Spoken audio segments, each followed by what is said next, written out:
नमस्कार. आज आपण PM किसानच्या पुढच्या हप्त्याबद्दल एक महत्त्वाची गोष्ट बोलणार आहोत, जी आजपर्यंत कोणत्याही यूट्यूबरने खोलात जाऊन तुम्हाला सांगितलेली नाही आहे. सरळ, स्पष्ट आणि सखोल माहिती फक्त तुमच्या फायद्यासाठी. सरकारने पुढचा हप्ता व्हॅलिड फार्मर ID असलेल्या शेतकऱ्यांनाच मिळणार असल्याची चर्चा वाढते. यामागचं खरं कारण काय आहे, हे अचानक का घडलं, का केलं जाते लागू, सर्व काही याच व्हिडिओमध्ये पाहणार आहोत. त्यासाठी व्हिडिओ शेवटपर्यंत बघा, स्किप करू नका. तर PM किसानमध्ये जमीन व आधार मिसमॅच, चुकीची नोंद, डुप्लिकेट अर्ज अशा समस्या वाढल्या. त्यामुळे खऱ्या अर्थाने शेतकऱ्यांचे पैसे अडकत आहेत. म्हणूनच सरकारने फार्मर ID अनिवार्य करण्याची प्रक्रिया सुरू केली आहे. आता फार्मर ID अनिवार्य का केली, ह्यामागचं एक कारण कळलं तुम्हाला. आणखी मुख्य कारण म्हणजे PM किसान आणि इतर शेतकरी योजनांमधील फसवणूक थांबवण्यासाठी बरेच ठिकाणी बोगस दावे, बोगस नावे, चुकीचे दस्तऐवज, डुप्लिकेट अर्ज, जमीन नसताना पैसे घेणारे अशा अनेक तक्रारी सध्या खूप जास्त वाढल्या आहेत. फार्मर ID सुरू झाल्यावर फसवे अर्जदार बाहेर पडतात. खऱ्या अर्थाने पात्र शेतकऱ्यांना त्याचा फायदा मिळतच नाही.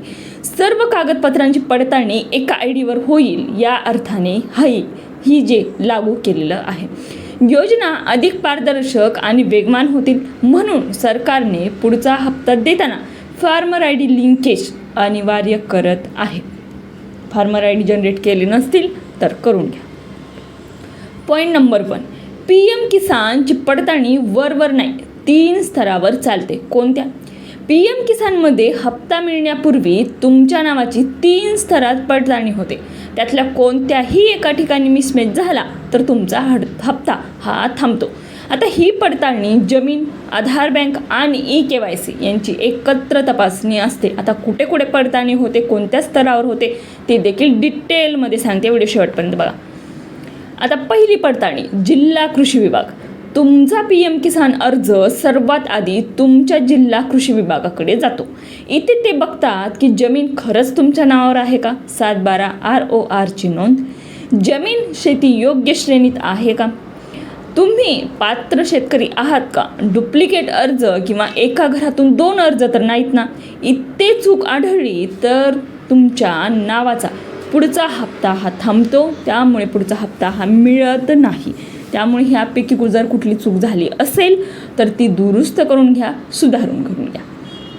तर पहिली पडताळणी पाहिली आपण जिल्हा कृषी विभागापर्यंत.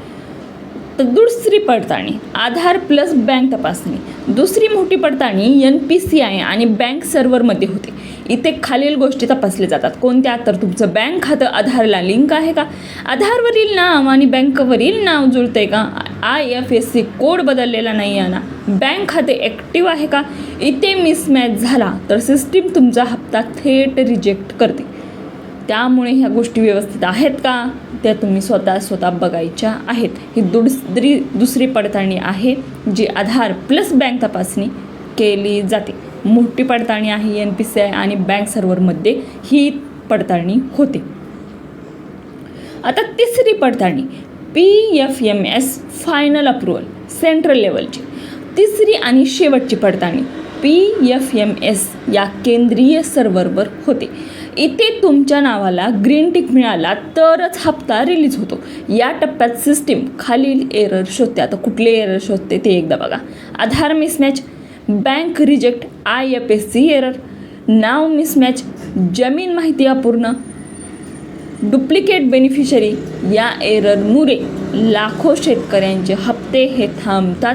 हे एरर असे आहेत जे तुमचा हप्ता थांबवतातच. त्यामुळे ह्यातला एक जरी एरर आला तरी हप्ता थांबला जातो. ही तिसरी पडताळणी आहे, तिसरी आणि शेवटची. आता PM किसानच्या पुढच्या हप्त्यांवर याचा कसा परिणाम होईल? फार्मर ID नसल्यास PM किसानचा पुढचा हप्ता थांबू शकतो. कारण सरकार आता सर्व शेतकऱ्यांची ओळख फार्मर ID द्वारेच व्हेरीफाय करणार आहे. जर तुमची फार्मर ID तयार नाही, चुकीची आहे किंवा PM किसानशी लिंक नाही तर तुमचा अर्ज इनकम्प्लीट KYC म्हणून दाखवला जाईल. पेमेंट पेंडिंग किंवा पेमेंट ऑन होल्ड असे स्टेटस तुम्हाला दिसणार. भरलेले पैसे पुढे ढकलले जातील. ज्या शेतकऱ्यांचा मागील हप्ता थांबला होता किंवा फ्लॅग झाला होता त्यांनी फार्मर आय डी तत्काळ अपडेट करणे अत्यंत आवश्यक आहे. ही महत्त्वाची गोष्ट लक्षात घ्या. फार्मर आय डी जर तयार नसेल तर PM किसानचा पुढचा हप्ता तुम्हाला मिळणार नाही, थांबला जाईल. त्यामुळे नसेल जरी जनरेट केला तरी आत्ता करून घ्या, काढून घ्या. फार्मर आय डी असेल तरच तुमचा पुढचा हप्ता तुम्हाला मिळणार आहे. तर या व्हिडिओमध्ये पाहिलेल्या महत्त्वाच्या गोष्टी ज्या 3 ठिकाणी पडताळणी होते त्या आपण व्यवस्थितपणे पाहिल्या आणि फार्मर आय डी का अनिवार्य केला ते देखील त्याची कारणे पाहिली. जर हा व्हिडिओ आवडला असेल एक लाईक जरूर करायचे आणि चॅनलला सबस्क्राईब करायला अजिबात विसरायचं नाही आहे. योजना घरपोचल्या सबस्क्राईब करा. जास्तीत जास्त लोकांपर्यंत, शेतकऱ्यांपर्यंत हा व्हिडिओ शेअर करा जेणेकरून त्यांना देखील या गोष्टीची माहिती होईल. आणि ही गोष्ट लक्षात घ्या की फार्मर आय डी असेल तरच तुम्हाला पुढचा हप्ता मिळणार आहे, अन्यथा पुढचा हप्ता मिळणार नाही. त्यासाठी नसेल फार्मर आय डी जनरेट केला तर करून घ्या आणि तुमचा हप्ता हा व्यवस्थितपणे तुमच्या खात्यावरती मिळवा. थँक्यू, धन्यवाद. हा व्हिडिओ शेवटपर्यंत पाहिल्याबद्दल आभारी.